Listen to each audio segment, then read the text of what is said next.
Hello guys. तो अब सुबह हो चुकी है एंड अभी वक्त है मुझे अपना रूटीन फॉलो करने का।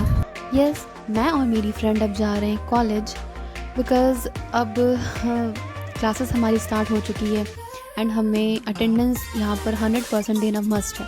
तो बीच में हमें ये इतनी सुंदर से व्यू मिली एंड अब हम पहुँच चुके हैं अपने कॉलेज और ये है हमारा वार्डरोब एरिया जहाँ पर हम अपने ड्रेसेस चेंज करते हैं। एंड अभी बिकॉज़ हमारे पास कुछ टाइम बाकी था तो हम अपने कैंटीन में जाकर थोड़ा वक्त बिताना चाह रहे थे हम, बिकॉज़ हमें कुछ सीटिंग एरिया प्रोवाइड हुई है, वहाँ से हम लंच कर सकते हैं कुछ भी। एंड अब कैंटीन के बाद हम आ चुके हैं हॉस्पिटल जहाँ पे हमें अभी अपनी हॉस्पिटल ड्यूटी लगानी है। हमें देखना है कि हम पेशेंट से कैसे टैकल करेंगे बिकॉज़ ये हमारा फर्स्ट टाइम है इसलिए। एंड यस, हमारे टीचर्स ने हमें सबसे पहले बैंडेजेस लगाना को सिखाया कि हमें बैंडेज प्रॉपरली कैसे लगाना है, हेड में, हैंड में, लेग में, हर जगह क्या तरीका है, टेक्निक क्या है, उन्होंने हमें सबसे पहले ये सिखाया।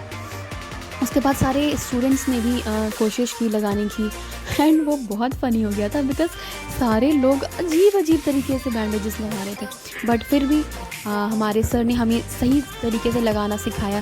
जबकि हम लोगों के बीच में लैंग्वेज बैरियर है, हमारे टीचर्स सही तरीके से हमसे बात नहीं कर पाते बिकॉज़ यहाँ पर सारे लोग रशियंस हैं, उनकी लैंग्वेज भी रशियंस है एंड यहाँ इंग्लिश बोलने वाले टीचर बहुत कम है, बट ऐसे भी टीचर है जो इंग्लिश बोलते हैं एंड ये हमें सिखा चुके थे।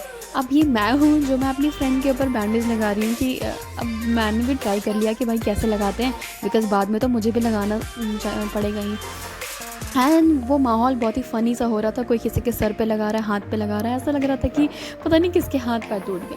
एंड हाँ, अब नेक्स्ट प्रैक्टिस आई CPR की। हमारी टीचर ने हमें ये सिखाया कि अगर कभी भी कोई प्रॉब्लम आ जाए अचानक से तो तुम्हें क्या करना है, क्या टेक्निक फ़ॉलो करनी है। उन्होंने हमें सारा प्रोसीजर समझाया, क्या स्टेप्स होने चाहिए। एंड हाँ, हमारी हॉस्पिटल में स्टार्ट हो जाता है रियल बॉडी के साथ, बट अभी हमें इसी से काम चलाना पड़ता है बिकॉज़ अभी हमें कुछ आता नहीं तो पता नहीं हम उन पेशेंट्स का क्या करें, उन पेशेंट्स को ठीक करने के बजाय कहीं हम उन्हें और बीमार ना कर दें। एंड ये हमारे स्टूडेंट्स हैं जो कि इस टेक्निक को करके देख रहे हैं कि इनसे होगा नहीं एंड सारे लोग बहुत हंस रहे थे क्योंकि ये बहुत ही फ़नी था। एंड हाँ, अब सारे दोस्तों ने मिलकर मुझ पर ही बैंडेजेस लगाना स्टार्ट कर दिया, इवन मेरे टीचर्स ने भी। एंड सारे लोग मेरे बहुत ही मजाक उड़ा रहे थे।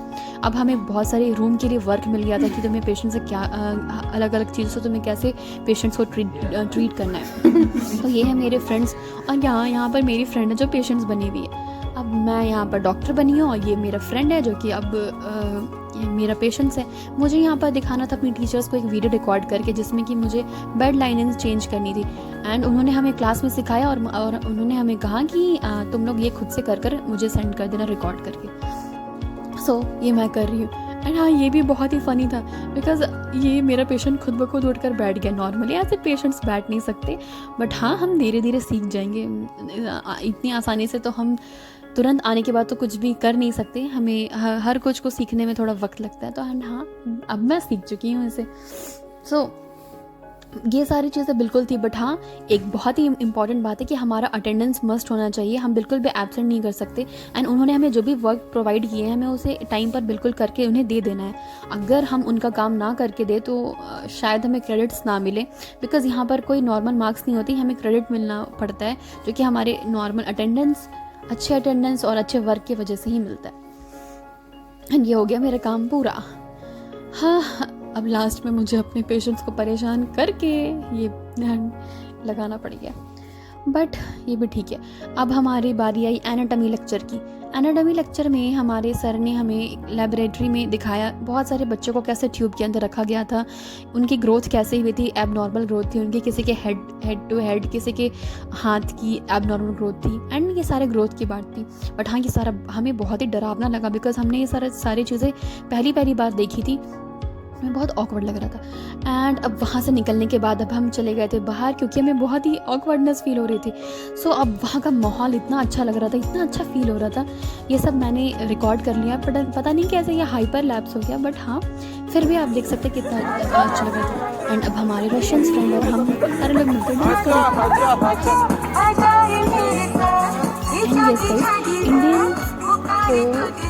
इंडियंस के जो भी गाने हैं रशियंस बहुत ही ज़्यादा पसंद करते हैं। ये गाना तो बिल्कुल ही उन्हें बहुत ज़्यादा पसंद है।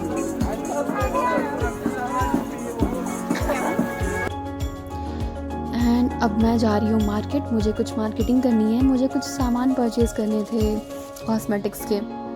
एंड मैंने ये रिकॉर्ड किया बिकॉज़ बहुत ही अच्छा लग रहा था। एंड हाँ, यहाँ पर एक पूरा का पूरा मॉल ही था जो कि पूरी मेकअप के सामान के लिए भरा हुआ था।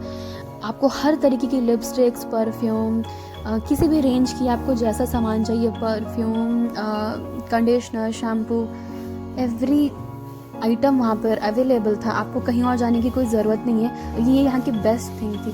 एंड हाँ, मुझे एक हेयर रोलर ख़रीदना था, तो मैंने यहाँ पर आकर देखा ना, आप इसकी प्राइस देख सकते हैं कितनी लेस है। बट यहाँ पर जो शूज़ की प्राइस है वो बहुत ही ज़्यादा हाई है। आपको बिल्कुल रीज़नेबल प्राइस में कोई भी शू नहीं मिल सकती, या फिर कोई भी चीज़ नहीं मिल सकती।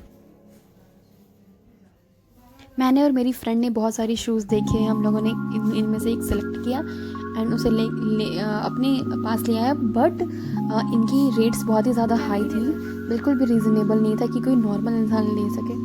हाँ, बट हमने इतनी ज़्यादा भी रेंज की नहीं ली थी, नॉर्मल ही ली थी। एंड हाँ, यहाँ पर परफ्यूम और डियो की रेंजेस बहुत ज़्यादा थी, रेंज भी ज़्यादा थी, बट हाँ वैराइटीज़ बहुत अच्छी थी, आप इनमें से कोई भी एक ले सकते हैं। एंड हाँ, यहाँ पर आपके लिए गिफ्ट बॉक्सेस थे, परफ्यूम बॉक्सेस थे। अगर आप किसी को गिफ्ट करना चाहो तो आप ऐसे गिफ्ट कर सकते हो, बिकॉज़ लड़कियों को मेकअप बहुत पसंद है। एंड अब हम वहाँ से निकल चुके थे। और यहाँ पर ट्रैफिक की भी बहुत सारे रूल्स होती हैं। एंड हाँ, रशिया के रूल्स बहुत ही ज़्यादा बेटर है बहुत सी जगहों से। एंड ये हम और हमारे फ्रेंड मस्ती करते हुए जा रहे थे। And thank you guys.